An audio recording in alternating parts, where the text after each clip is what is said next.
Hey, Alpha fam, welcome back to another episode of Alpha Commission. Just wanted to come back and kind of stand with you guys while we do see this extra dumping on the charts and have kind of a fun episode where I just go over these CME gaps. Some of you indicated that you don't know what a CME gap is. It's basically when the professional exchanges are closed. So professional exchanges, they have business hours, banking business hours. So they work certain set of hours. They close at night, they close on weekends, and they close on holidays. Because of that, you can get gaps in the chart where you see these blank spots where there's no real price action, right? And so that probably happened at a night closing or a weekend closing or a holiday. And typically, the price action moves in line to fill that gap. Like it won't go out of its way to fill the gap, and so it can take many months to fill it. But if it's in that area, the chart often stretches to fill that gap, and the exchanges actually have to pay a price in order to do that. But because data is so valuable to them, they're willing to fill the gaps.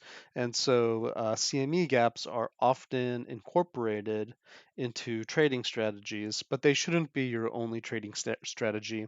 Again, like you see this wick, it filled this gap. And had we continued bullishly, you know, that may have been the last chance that the makers had to fill that gap. Now, we, of course, did not continue bullishly. We've come back down, so they probably didn't need to stretch to this area to fill the CME gap there. But the fact that they did, like some traders may have considered that maybe we were going to go to the moon because the market makers took their time to fill that gap, so they might have thought we were never going to come back to see this price. Again, like you can get some kind of twisted theories when you talk about CME gaps, so don't get it twisted. The market makers may stretch their goal, their goal to fill that data hole if we're in the vicinity, but that doesn't necessarily change the macro of how the price action is going to move over time. And so when this gap was too far away for all of this price action, they weren't just going to fill it. And you can see that we're only filling it now, basically right now today. We've finally filled this gap from December 2020. That gap has finally been filled, something that bears have been hunting over and over again, thinking that our chart was going to stretch down into that area. And finally, we've been bearish enough that we were able to do it. And so, this is kind of a great accomplishment by those kind of white whale hunters, those Captain Ahabs of the bear markets, who have just been looking forward to that day.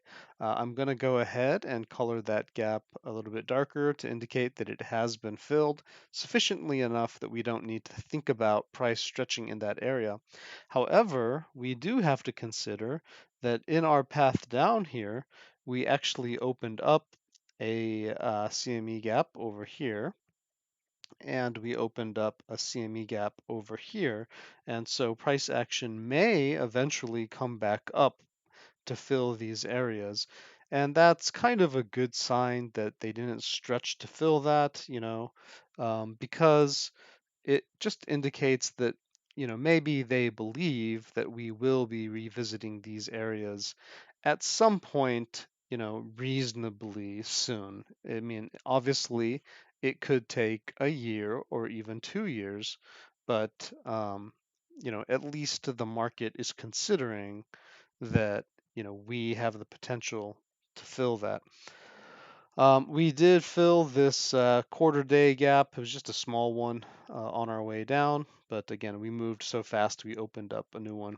So hopefully we can get some type of a bounce and fill in this gap perhaps. That's going to be it for this episode. However, I did just want to point out just one more thing, which is that on the Grayscale Bitcoin Trust chart, we did actually end up let me just delete all this stuff. We did end up meeting our trend line to the downside. So if I just draw a trend here, you can see we had that contact that I was telling you that we were most likely to, put in. And a lot of people were thinking this chart looked pretty bullish, but of course that was an ascending wedge that was probably going to break down, sort of like what we did in summer. And likewise, I wouldn't be too surprised if we popped up from this region and then broke down again, kind of shocking people, right? So just keep your eyes out to see if we start to have any bounce on the Bitcoin chart, because if this is going to act as support, then it is possible that we get a fairly sizable bounce. As you did see, the Grayscale chart got very significant bounces off of this line. And if we do it again, it might be just as powerful, at least something small like this, right? However, if we do break down from this Grayscale Bitcoin Trust support line, then that could indicate that Bitcoin itself is likely to continue to break down. And for Bitcoin, obviously we have something very similar going on here. It's just not as clear, right? It's not as clear as on the Bitcoin Trust, because in the case of Bitcoin spot action, we have all these kind of contradicting directions on the chart, and your eye just doesn't know, what to follow really. But the smart money over on the the Grayscale Bitcoin Trust, like they just printed one very clear trend line. Like they knew what they were doing, right? And again, like one of the things that made this, sorry, just fooling around there. One of the things that makes this chart so interesting is that they did have the lower high, indicating that they were a little bit more bearish, and they also had a lower low than the previous summer, which indicated that they were a little bit more bearish, the smart money. All right, this is a younger chart, so it doesn't have the back history, but it's still the same formation. This one is trading 24 hours. That's why it doesn't have those CME gaps on it. This one has more back data, but you can see it's full of CME gaps, and we have that CME gap here because they've just not been trading. So that's why I'm using this chart, which does have the price action filling. When this trust does open up again, or when we see price action moving here, probably it's going to fill in that space. And so I'm not sure if we're going to hold on to this area or if we're going to go under there and then come back up. Just some shenanigans could happen in this chart, but just pay attention to it. This chart has been indicative of a lot of interesting things. And then just one more thing to look at is that we also have the Japanese chart here. I was suggesting it was going to break down in this area, and it actually did. So I'll just remove that. And you can see that the Japanese chart, um, similar to the Grayscale Bitcoin Trust, it has a very clean line of support. And then you see that we broke one level down. And however, it did get a bounce off of that line. So let's see if it could possibly get a bounce here. And that could indicate also perhaps some support, maybe for, if we're just modest, maybe something like what we did in summer, right? Like that. So maybe like this, right? And then it could perhaps continue to break down or continue to break up. But that would give us some indication what Bitcoin might do, because obviously this is the very key support for this chart. And likewise for Grayscale, this is a very key support. So breaking that one would obviously break the chart. Whereas again, on Bitcoin 24-hour exchanges, you just you just can't really tell, which line you're looking at. And so those other two charts may give you a little bit more confidence to know whether we're bouncing or whether we're breaking down. And if we are breaking down, that would be very confluent with, this kind of bear flag that we put in, and the measured move for that bear flag, would be something like $23,000 or $22,000. So basically, the top of this buy zone I have here. And you can also measure that move using a variety of things like fibs and the EMAs or the volatility in our momentum. So there's a couple different things pointing to us about the possibility to continue to drop until we reach, this area around, you know, 21 to $23,000, and that would suggest that we would probably continue to break down on those grayscale charts as well as the Japanese chart, right? So if we continue to break down from this chart, that would suggest a bigger structural weakness. And same thing with the grayscale chart. If we break down from this, pretty good support that's lasted for almost 2 weeks, it would suggest a bigger weakness and perhaps more downside. But again, if even if the U.S. 24-hour exchange chart does hold up, or pardon me, does break down, but if the Japanese chart and the grayscale chart kind of hold this level, even if they walk down it a little bit, it could suggest that we might get some type of bounce. I'm just putting that idea out there. It's not necessarily what's going to occur, but we can keep our eye open for it. Our eyes open for it. And then, of course, if we went over to stocks, you can just see like this is continuing to break down, and most likely we're going to, end up moving into this lower level here, which I've had marked out for quite some time. I think you guys have seen me mark this out, where potentially we could get to the 11,000 level, right? 11,300-ish, perhaps 10,500 eventually.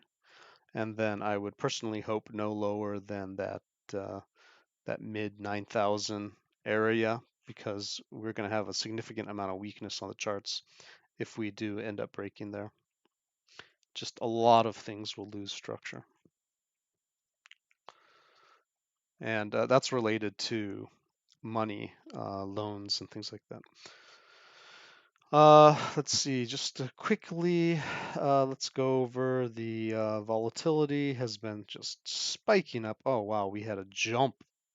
Yeah, we are in that incredibly high volatile area where it's just super unhealthy for trading.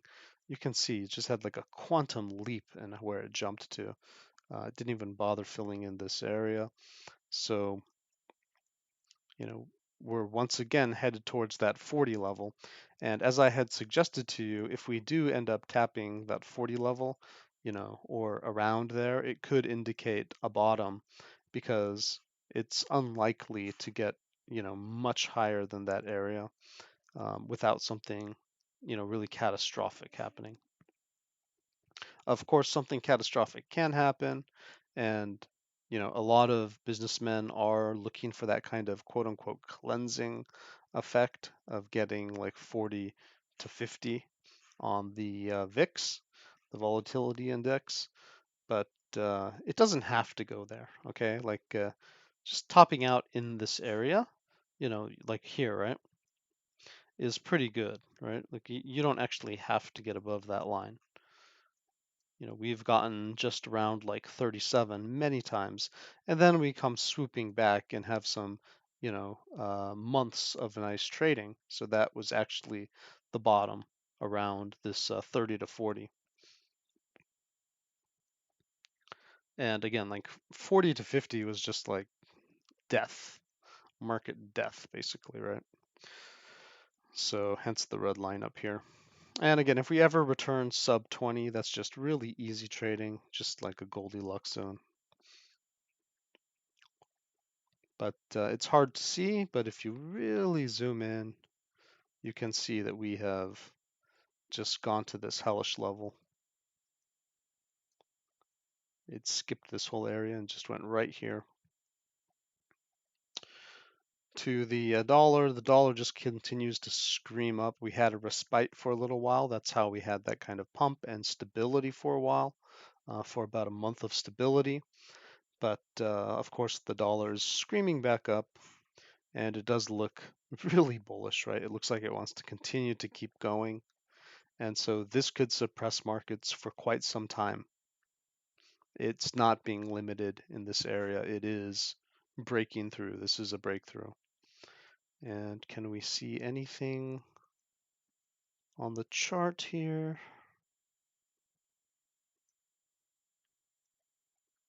Historically, that might limit us?